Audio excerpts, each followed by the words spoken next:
ಎಲ್ಲರಿಗೂ ನಮಸ್ಕಾರ. Welcome back to my channel. ನಾನು ಪೂಜಾ. ಇವತ್ತು ಶನಿವಾರ ಬೆಳಗ್ಗೆಯಿಂದನೇ ವ್ಲಾಗ್ನ ಸ್ಟಾರ್ಟ್ ಮಾಡಬೇಕು ಅಂತ ಅಂದ್ಕೊಂಡಿದ್ದೆ. ವ್ಲಾಗ್ ಕೂಡ ಸ್ಟಾರ್ಟ್ ಮಾಡಿದೆ, ಯಾಕೋ ಕಂಟಿನ್ಯೂ ಮಾಡೋದಕ್ಕೆ ಆಗಲಿಲ್ಲ. ಹಾಗಾಗಿ ಈವ್ನಿಂಗಿಂದ ವ್ಲಾಗ್ನ ಕಂಟಿನ್ಯೂ ಮಾಡಿದ್ದೀನಿ. ಎಲ್ಲೂ ಕೂಡ ಸ್ಕಿಪ್ ಮಾಡಿದೆ ನೋಡಿ. ಅವಲಕ್ಕಿ ಮಿಕ್ಸ್ಚರ್ನ ತುಂಬ ಸಿಂಪಲ್ಲಾಗಿ ಹೇಗೆ ಮಾಡ್ಕೊಳ್ಳೋದು ಅಂತ ತೋರಿಸಿದ್ದೀನಿ.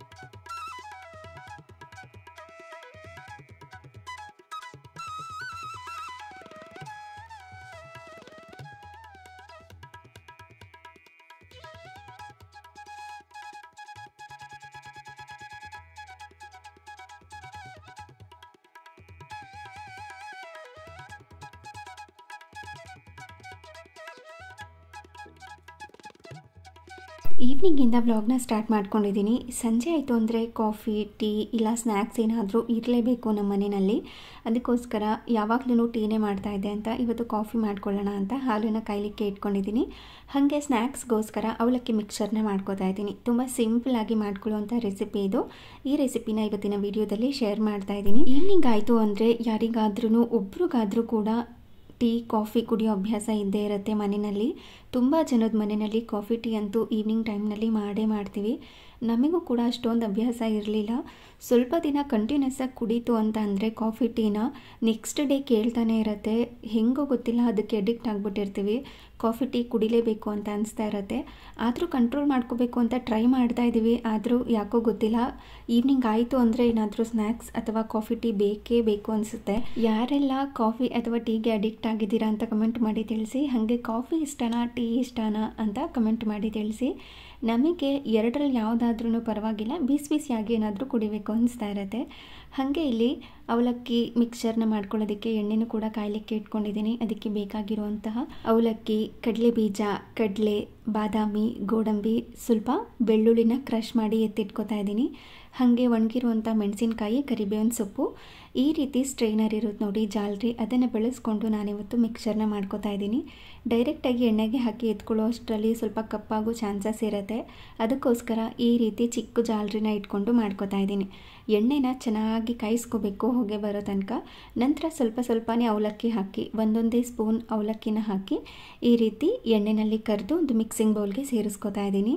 ಜಾಸ್ತಿ ಎಣ್ಣೆ ಹಾಕ್ಕೊಂಡ್ರೆ ಬೇಗ ಕಪ್ಪಾಗಿಬಿಡುತ್ತೆ. ಇದನ್ನೆಲ್ಲ ಫ್ರೈ ಮಾಡ್ಕೊಳ್ಳೋ ಅಷ್ಟರಲ್ಲಿ ಅವಲಕ್ಕಿಲಿ ಸ್ವಲ್ಪ ಹಿಟ್ ಥರ ಇರುತ್ತಲ್ವ, ಅದೆಲ್ಲ ಎಣ್ಣೆ ಒಳಗಡೆ ಹೋಗಿ ಮಿಕ್ಸ್ ಆಗಿ ಕಲರ್ ಕೂಡ ಚೇಂಜ್ ಆಗಿಬಿಡುತ್ತೆ.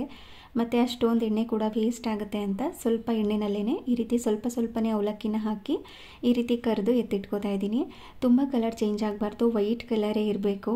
ಎಣ್ಣೆನ ಚೆನ್ನಾಗಿ ಕಾಯಿಸ್ಕೊಂಡ್ರೆ ಜಸ್ಟ್ 5 ಸೆಕೆಂಡ್ಸ್ಗೆಲ್ಲ ಈ ರೀತಿ ಪುರಿ ಥರ ರೆಡಿಯಾಗಿ ಹೋಗ್ಬಿಡುತ್ತೆ. ಈ ರೀತಿ ರೆಡಿ ಮಾಡಿಕೊಂಡು ಒಂದು ಮಿಕ್ಸಿಂಗ್ ಬೌಲ್ಗೆ ಸೇರಿಸ್ಕೊಂಡಿದ್ದೀನಿ. ನಂತರ ಅದೇ ರೀತಿ ಕಡಲೆ ಬೀಜನೂ ಕೂಡ ಎಣ್ಣೆಯಲ್ಲಿ ಫ್ರೈ ಮಾಡಿಕೊಂಡು ಎತ್ತಿಟ್ಕೊಂಡಿದ್ದೀನಿ. ಅದೇ ರೀತಿ ಕಡಲೆನೂ ಕೂಡ ಫ್ರೈ ಮಾಡಿಕೊಂಡು ಇದರೊಳಗಡೆ ಸೇರಿಸ್ಕೊತಾ ಇರಬೇಕು. ನಿಮಗೆ ದ್ರಾಕ್ಷಿ, ಗೋಡಂಬಿ ಇಷ್ಟ ಇಲ್ಲ ಅಂತಂದರೆ, ಬಾದಾಮಿ ಇಷ್ಟ ಇಲ್ಲ ಅಂದರೆ ಸ್ಕಿಪ್ ಮಾಡ್ಕೊಳ್ಳಿ. ಬರೀ ಅವಲಕ್ಕಿ, ಕಡಲೆ ಬೀಜ ಇಷ್ಟರಲ್ಲೂ ಕೂಡ ಮಾಡ್ಕೋಬೋದು. ಆದರೆ ಬೆಳ್ಳುಳ್ಳಿ ಹಾಕೋದನ್ನು ಮಾತ್ರ ಮರಿಬೇಡಿ. ಬೆಳ್ಳುಳ್ಳಿನ ಹಾಕ್ಕೊಂಡ್ರೆ ತುಂಬಾ ಟೇಸ್ಟಿಯಾಗಿ ಬರುತ್ತೆ ಮಿಕ್ಸ್ಚರ್ಗಳು. ಹಾಗೆ ಇಲ್ಲಿ ನಾನು ದ್ರಾಕ್ಷಿ, ಗೋಡಂಬಿ ಮತ್ತು ಬಾದಾಮಿನೂ ಕೂಡ ಸೇರಿಸ್ಕೊತಾ ಇದ್ದೀನಿ. ಸ್ವಲ್ಪ ಸ್ವೀಟ್ನೆಸ್ ಇದ್ದರೆ ತುಂಬ ಚೆನ್ನಾಗಿರುತ್ತೆ ಅಂತ. ಬೇಕು ಅಂದರೆ ಒಣ ಕೊಬ್ಬರಿನ ಸ್ಲೈಸಸ್ ಮಾಡಿ ಅದನ್ನು ಕೂಡ ಫ್ರೈ ಮಾಡಿಕೊಂಡು ಸೇರಿಸ್ಕೋಬೋದು. ಅದು ಕೂಡ ತುಂಬಾ ರುಚಿಯಾಗಿ ಬರುತ್ತೆ. ನನಗೆ ಒಣ ಕೊಬ್ಬರಿನ ಸ್ಲೈಸಸ್ ಮಾಡಿ ಹಾಕ್ಕೊಳ್ಳೋದು ಮರ್ತೋಯ್ತು, ಹಾಗಾಗಿ ಇಲ್ಲಿ ಹಾಕ್ಕೊಂಡಿಲ್ಲ. ನೀವು ಒಣ ಕೊಬ್ಬರಿನ ಸ್ವಲ್ಪ ಸ್ಲೈಸಸ್ ಮಾಡಿ ಫ್ರೈ ಮಾಡಿ ಹಾಕ್ಕೊಳ್ಳಿ, ತುಂಬಾ ಚೆನ್ನಾಗಿ ಬರುತ್ತೆ. ಹಾಗೆ ಇಲ್ಲಿ ದ್ರಾಕ್ಷಿನೂ ಕೂಡ ಫ್ರೈ ಮಾಡ್ಕೋತಾ ಇದ್ದೀನಿ. ತುಂಬ ಕಪ್ಪಗಾಗೋ ತನಕ ಏನು ಬೇಡ, ಸ್ವಲ್ಪ ಕಲರ್ ಚೇಂಜ್ ಆದರೆ ಸಾಕಾಗುತ್ತೆ. ನಾನು ಮೊದಲೇ ಹೇಳಿದಾಗೆ ಬೆಳ್ಳುಳ್ಳಿ ಕ್ರಷ್ ಮಾಡಿ ಸೇರಿಸ್ಕೋಬೇಕು, ಇಲ್ಲಾಂದರೆ ಎಣ್ಣೆಯಲ್ಲಿ ಹಾಕಿದ ತಕ್ಷಣ ಸಿಡಿಯೋ ಚಾನ್ಸಸ್ ಕೂಡ ಇರುತ್ತೆ. ಬೆಳ್ಳುಳ್ಳಿನೂ ಕೂಡ ಈ ರೀತಿ ಸಿಪ್ಪೆ ಸಮೇತನೇ ಕ್ರಷ್ ಮಾಡಿಕೊಂಡು ಅದನ್ನು ಕೂಡ ಫ್ರೈ ಮಾಡಿಕೊಂಡು ಇದರೊಳಗಡೆ ಸೇರಿಸ್ಕೊಂಡಿದ್ದೀನಿ. ನಂತರ ಕರಿಬೇವಿನ ಸೊಪ್ಪು, ಒಣಗಿರುವಂಥ ಮೆಣಸಿನಕಾಯಿನೂ ಕೂಡ ಈ ರೀತಿ ಫ್ರೈ ಮಾಡಿಕೊಂಡು ಇದರೊಳಗಡೆ ಹಾಕಿ ನಂತರ ಇದಕ್ಕೆ ಬೇಕಾಗಿರುವಂಥ ಮಸಾಲ ಪುಡಿಗಳನ್ನೆಲ್ಲ ಸೇರಿಸ್ಕೊಳ್ಳೋದು. ನಾನಿಲ್ಲಿ ಬೇಸಿಕ್ ಮಸಾಲ ಪುಡಿಗಳನ್ನ ಸೇರಿಸ್ಕೊಂಡಿದ್ದೀನಿ ಅಷ್ಟೇ. ಅಂದರೆ ರುಚಿಗೆ ತಕ್ಕಷ್ಟು ಉಪ್ಪು, ಸ್ವಲ್ಪ ಅಚ್ಕಾರದ ಪುಡಿ ಮಾತ್ರ ಹಾಕ್ಕೊಂಡಿದ್ದೀನಿ. ಬೇಕು ಅಂದರೆ ನೀವು ಇದಕ್ಕೆ ಚಾಟ್ ಮಸಾಲ ಕೂಡ ಹಾಕ್ಕೋಬೋದು. ಹಾಗೆಯೇ ಸಕ್ಕರೆನ ಪುಡಿ ಮಾಡಿಯೂ ಕೂಡ ಸೇರಿಸ್ಕೋಬೋದು. ನಾನಿಲ್ಲಿ ಬರೀ ಉಪ್ಪು ಮತ್ತು ಖಾರ ಮಾತ್ರ ಸೇರಿಸ್ಕೊಂಡಿದ್ದೀನಿ. ಸ್ವಲ್ಪ ಬಿಸಿ ಇರೋವಾಗ್ಲೇ ಉಪ್ಪು ಖಾರನ ಹಾಕ್ಕೋಬೇಕು, ಆವಾಗಲೇ ಅದಕ್ಕೆಲ್ಲ ಉಪ್ಪು ಮತ್ತು ಖಾರ ಅಂಟ್ಕೊಳ್ಳೋದು. ಸ್ವಲ್ಪ ಆರೋಯ್ತು ಅಂದ್ರೂ ಕೂಡ ಅಂಟ್ಕೊಳ್ಳೋದಿಲ್ಲ. ಸ್ವಲ್ಪ ಬಿಸಿ ಇರುವಾಗ ಎಣ್ಣೆ ಇರುತ್ತೆ ನೋಡಿ, ಆ ಟೈಮ್ನಲ್ಲೇ ಹಾಕ್ಕೋಬೇಕು. ಇದನ್ನು ನೀವು ಕ್ವಾಂಟಿಟಿ ಜಾಸ್ತಿಯಲ್ಲಿ ಮಾಡಿಕೊಂಡು ಒಂದು 8 ಬಾಕ್ಸ್ನಲ್ಲಿ ಹಾಕಿ ಸ್ಟೋರ್ ಮಾಡ್ಕೋಬೋದು. 1 ವಾರದಿಂದ 15 ದಿನಗಳ ತನಕ ತುಂಬಾ ಫ್ರೆಶ್ ಆಗಿ ಟೇಸ್ಟಿಯಾಗಿಯೂ ಕೂಡ ಇರುತ್ತೆ. ಈ ರೀತಿ ಮಾಡಿಟ್ಕೊಂಡ್ರೆ ಬೇಕು ಅಂದಾಗೆಲ್ಲ ತಿನ್ಬೋದು ಅಂತ. ಹಾಗೆ ಇಲ್ಲಿ ಹಾಲು ಕೂಡ ಸೈಡಲ್ಲಿ ಕಾಯ್ಲಿಕ್ಕೆ ಇಟ್ಕೊಂಡಿದ್ದೆ ಅಲ್ವಾ, ಅದು ಕೂಡ ಕಾದಿತ್ತು. ಇಲ್ಲಿ ಕಾಫಿನ ಮಾಡ್ಕೋತಾ ಇದ್ದೀವಿ. ನಾನು ಮೊದಲೇ ಹೇಳಿದಾಗೆ ಟೀ ಮಾತ್ರ ಕುಡಿಯೋದಿಲ್ಲ, ಯಾವಾಗ ಏನು ಬೇಕು ಅನಿಸುತ್ತೋ ಅಂದರೆ ಟೀ ಬೇಕಾದರೆ ಟೀ, ಕಾಫಿ ಬೇಕಾದರೆ ಕಾಫಿ ಮಾಡ್ಕೊಳ್ಳೋದು. ಬೆಳಿಗ್ಗೆ ಹೊತ್ತು ಕುಡಿಯೋ ಅಭ್ಯಾಸ ಇಲ್ಲ, ನಮ್ಮ ಅತ್ತೆಗೆ ಮಾತ್ರ ಇರೋದು. ಈವ್ನಿಂಗ್ ಟೈಮ್ನಲ್ಲಂತೂ ನಾವು 3 ಜನಕ್ಕೂ ಕಾಫಿ ಅಥವಾ ಟೀ ಬೇಕೇ ಬೇಕಾಗುತ್ತೆ. ಡೈಲಿ 1 ಟೈಮ್ ಮಾತ್ರ ಕುಡಿತೀವಿ, ನಾನು ನನ್ನ ಹಸ್ಬೆಂಡ್. ನಮ್ಮ ಅತ್ತೆ ಮಾತ್ರ ಡೈಲಿ 2 ಟೈಮ್ಸ್ ಕುಡಿತಾರೆ ಅಷ್ಟೇ. ನಮ್ಮ ಅತ್ತೆ ಅಂತೂ ಯಾವ ಸೀರಿಯಲ್ನೂ ಬಿಡೋದಿಲ್ಲ, ಎಲ್ಲ ಚಾನಲ್ನಲ್ಲೂ ಕೂಡ ಎಲ್ಲ ಸೀರಿಯಲ್ಸ್ಗಳನ್ನೂ ನೋಡ್ತಾರೆ. ಈ ನಡುವೆ ಅಂತೂ ಶನಿವಾರ ಭಾನುವಾರನೂ ಕೂಡ ಸೀರಿಯಲ್ಸ್ಗಳಿರುತ್ತೆ. ಅವರಂತೂ ತುಂಬ ಎಂಜಾಯ್ ಮಾಡ್ಕೊಂಡು ನೋಡ್ತಾರೆ, ಯಾವ ಸೀರಿಯಲ್ನೂ ಬಿಡೋದಿಲ್ಲ. ಯಾರಿಗೆಲ್ಲ ಸೀರಿಯಲ್ ನೋಡೋ ಅಭ್ಯಾಸ ಇದೆ ಅಂತ ಕಮೆಂಟ್ ಮಾಡಿ ತಿಳಿಸಿ.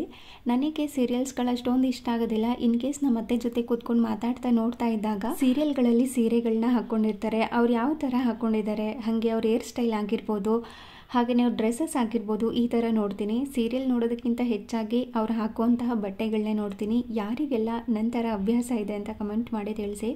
ಅಂದರೆ ಸೀರಿಯಲ್ ನೋಡೋದಕ್ಕಿಂತ ಅವ್ರು ಹಾಕ್ಕೊಂಡಿರುವಂಥ ಡ್ರೆಸ್ಸಸ್ ನೋಡೋ ಅಭ್ಯಾಸ ಅಂತ. ಹಂಗೆ ಅಮ್ಮ ಸೀರಿಯಲ್ ನೋಡ್ತಾ ಇದ್ರು, ನಾನು ಮೊನ್ನೆ ಉಪ್ಪಿನಕಾಯಿ ಮಾಡಿದ್ದೆ ಅಲ್ವಾ, ಅದೆಲ್ಲ ನೀಟಾಗಿ ಸೆಟ್ ಆಗಿದೆಯಾ ಅಂತ ನೋಡ್ತಾ ಇದ್ದೆ.